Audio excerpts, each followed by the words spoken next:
Yeah, my character that I play in Modern Warfare 3 is Truck, Delta. A real sort of straightforward guy.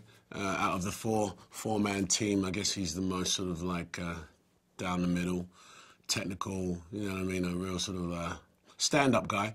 But they're all stand-up guys, but he's a bit more straight down the line. He's a tough character, tough cookie, he gets on with everyone else, but, if someone's out of line, he's the first to say, hey, bro, you're out of line, we got to do it properly. So I'm having a good time playing him. I'm just getting to adjust to who Truck is. Well, my involvement, I was asked by, the Activision team and the Call of Duty team to be a part, as they do. They use actors, I guess, that they like, and, that process goes through a casting process, and, I was asked to be, this character, Truck. But, my involvement in it is really because I love to game. I've got the other Call of Duties. I've played them for a good 5 years, I think, and it's like a dream come true. Like, I haven't told any of my friends that I'm in Call of Duty because, we all play it, and it would just freak them out. And I don't want to tell them. I just want to see if they recognise my voice in it. But, I am a gamer, and I really wanted to sort of see what that world was like, The thing about Call of Duty is that it's very realistic, and so I always thought they used real people, real soldiers, but it turns out that, it's actors, and I guess actors that can bring sort of some personality to some of the characters. So I'm just thrilled to have a shot at doing it. Acting, via voiceover is a different beast altogether. It's kind of like, I don't know, it's kind of like having a car and being able to drive, but you don't have to put your hands on the steering wheel. Do you know what I mean? It's like, okay, just go. Don't worry, it'll turn for you. Because the acting's really done by the animation, but your voice, the textures of your voice kind of brings that alive. So it's a weird feeling. It's actually quite weird because, on my first day, the script's right in front of you. Brilliant. I don't have to remember my lines. I can just read them. Fantastic. But, you do really get involved because you're using your imagination. But I think it's fun, as an actor, to be able to just use your voice and your vessel, and you can pull as many different faces as you want and really get into the body language. When I'm doing my scenes, you'll see later, but when I'm doing my scenes, I'm sort of like holding up fake guns and, aiming at stuff in the booth, and I look completely crazy to everyone else. But, that's just my method. So it's one of the foundations of anything I want to do is I want to enjoy myself doing it. And I've been acting for millions of years, and at this point, it's about the work. It's about, having fun, having a good time, and you really get to live your dream. You're a soldier, and here's what happens: you're gonna land out this helicopter, and you're gonna take out these tanks. You're like, what? Okay. Yeah. My preparation was just I wanted to match the intensity of what we saw in the last game. The authenticity as well. So really, it was me preparing just what was my character going to sound like, what the accent is going to be, and I wasn't told too much before I actually got here. But once I got here, that preparation, sort of figuring out what Call of Duty actually expects from voiceover work, was kind of like, oh wow, they really go at it. And I know it was confirmed for me, but there's a lot of yelling. There's a lot of screaming. It's a very loud sort of game, and so, I had to get myself prepared for that sort of high-octane energy. That was my preparation. Tim Oliphant is in Modern Warfare 3. He's a great actor, and and I know from hearing from the team that he really enjoys sort of, experimenting with his voice and pulling this character together. But Call of Duty is definitely one of my favourite games to play. The thing about Call of Duty, though, for me, is that it just takes over my whole, 3 or 4 hours of my life. Literally. I'll be sitting there, and 4 hours have gone, and I'm sort of, immersed in this world. So, but if I want a quick fix of games, then I'll play a sports game. But if I really want to get involved, something like Call of Duty always works. No, I'm a gamer. I love gaming. I've been playing games since Donkey Kong on the little box thing, you used to play with. And, I progressed, and I own a Xbox and a PS3, and I've got a Wii as well. I'm a vagrant. Well, I think the success of video games is due to the value of money. that you get for these games now, you know? Like, it was pointed out to me, like, I think the average game is like $60. And for $60, you have, like, maybe 300-400 hours of gameplay, you know? And what with, you know, the way the games are made, sonically, visually, you're in a movie, you know? So you go see a movie, you go, I don't know, $15 to see a movie, it's 2-3 hours. And then you play Call of Duty, and you're there, you know, for a month possibly in this movie, and you're in it as well. So I think that, you know, that's very a big component to why the games are so successful. But the games are just getting much better, you know. They're just so much better, so much more involved, and you know, given that interactiveness, you know, just like a whole new experience. I can only imagine what's next, you know. With the advent of 3D and 4D, you can just imagine what the gaming world's going to be like. So I think that people just love the idea that they can spend a little bit of money on this game and just have hours of fun on it.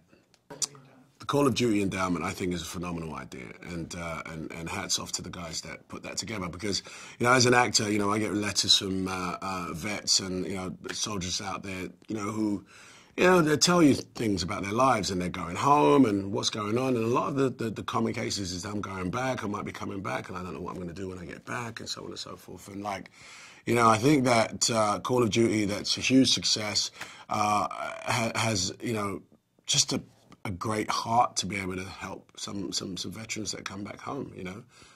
It's hard, it must be very hard for soldiers to you know, get themselves back into life and, you know, sort of get back into society. So if there is a you know, a foundation like this that can help them, you know, steer them in the right direction, I think that's a great thing. And by the way, you know, much to the creators of the game, much to their sort of, you know, high five, you know, a lot of soldiers actually love the game, you know. So, I mean, it all goes full circle, that, you know, they can, you know, possibly get help from the Call of Duty Foundation endowment.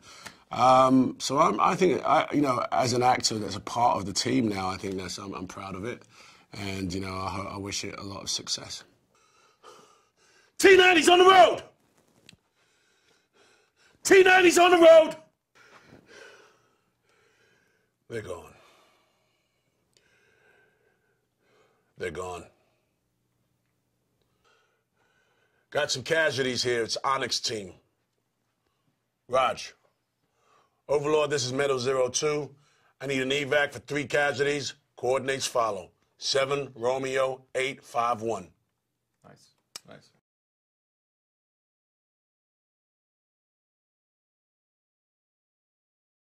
I'm William Fichtner. I play Master Sergeant Sandman in the new game Call of Duty Modern Warfare 3.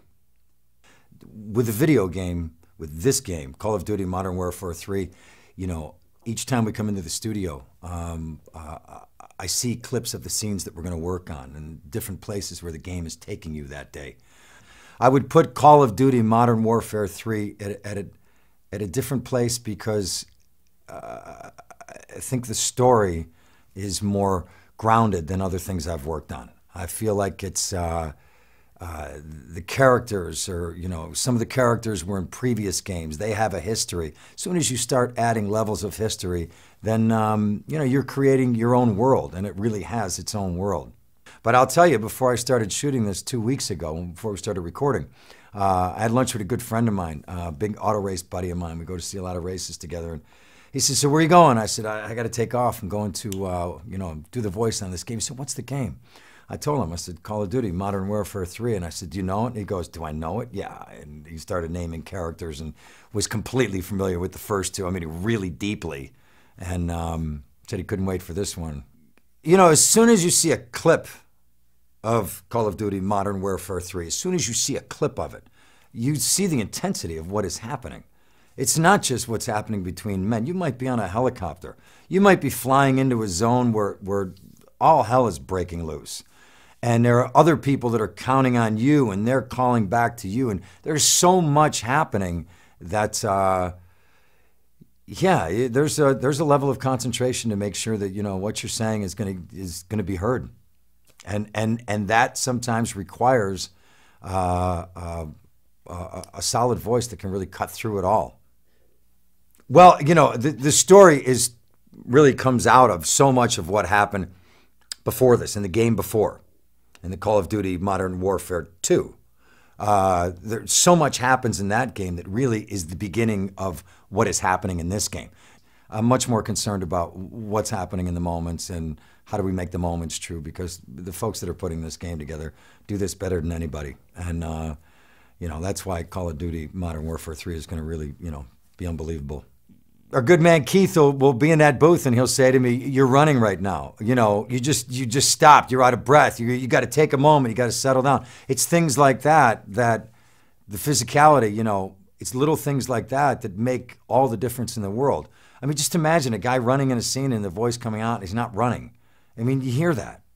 But if he's running and all of a sudden his breath goes, "Come on, we got to go." I mean, taking one breath like that, like that's the moment. That's, all of a sudden you're not in a game. You're somebody's really running. You're hearing it. You're experiencing that. And we try to get that as much as we, throughout every moment of the game.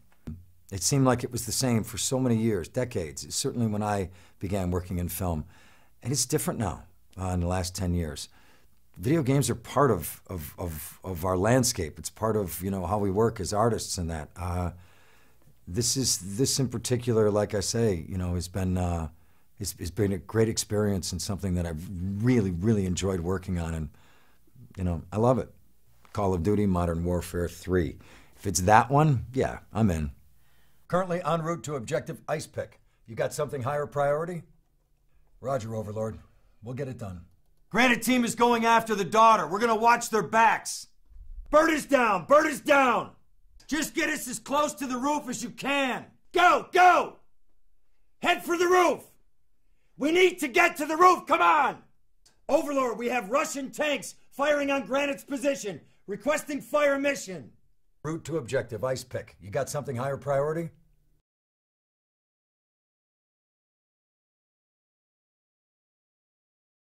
Glad to have you in our corner, Sandman. The Russians are using electronic countermeasures to jam our comms and guidance systems. The primary emission tower is on top of the stock exchange. I need your team to destroy it. The jammer's full spectrum, so until it's down, you'll have no radio contact. I have ground assets to get you close. Over. We cannot lose New York. We cannot lose New York. Are there any special mission units in the area we can request? No, but we received actionable intelligence on his bomb maker. The situation is developing.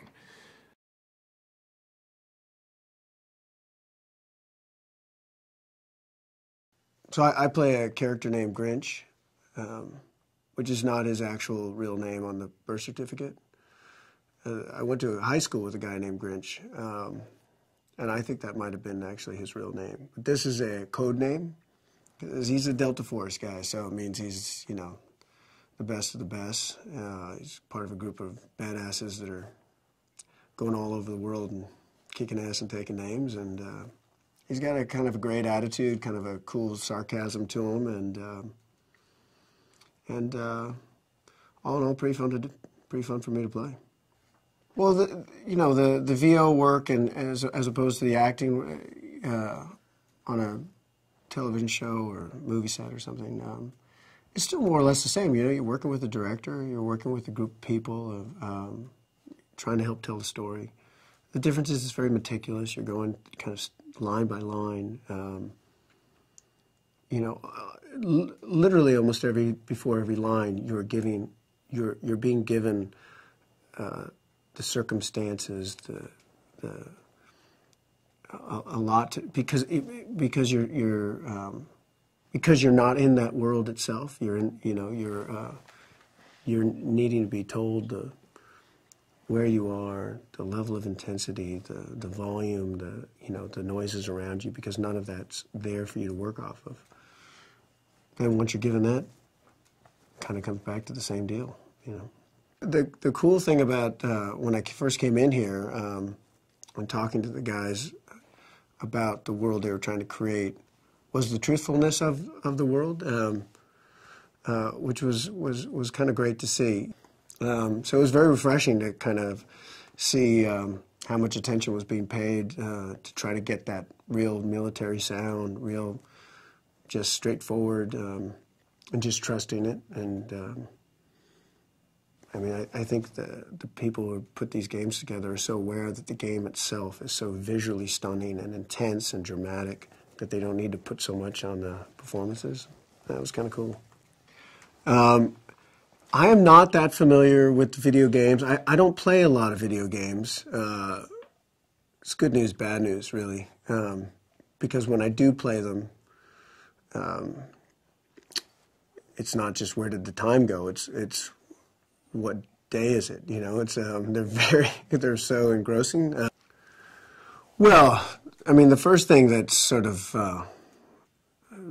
immediately impressive is the guys kind of show me the things I'm involved in. It's visually stunning and so engrossing. You know, the way you're kind of put in this position of going through it first person.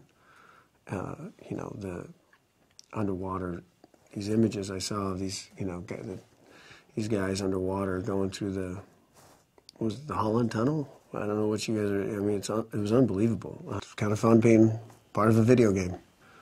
And I think it says a lot about the video games that they're reaching out to the level of talent that you see, and certainly in this game. I mean, Idris and Fichtner. I mean, those guys are amazing. They're unbelievable talents. I assume, like me, they're interested and they're intrigued, and it provides a challenge. It provides a way to reach an audience and a group of people that. And I think, in the end of the day, it's just kind of fun, Not a good day to be Delta. Not a good day to be Delta. Hook up! What the hell? What the hell? Maybe even darker one. What the hell? Nice. Cool.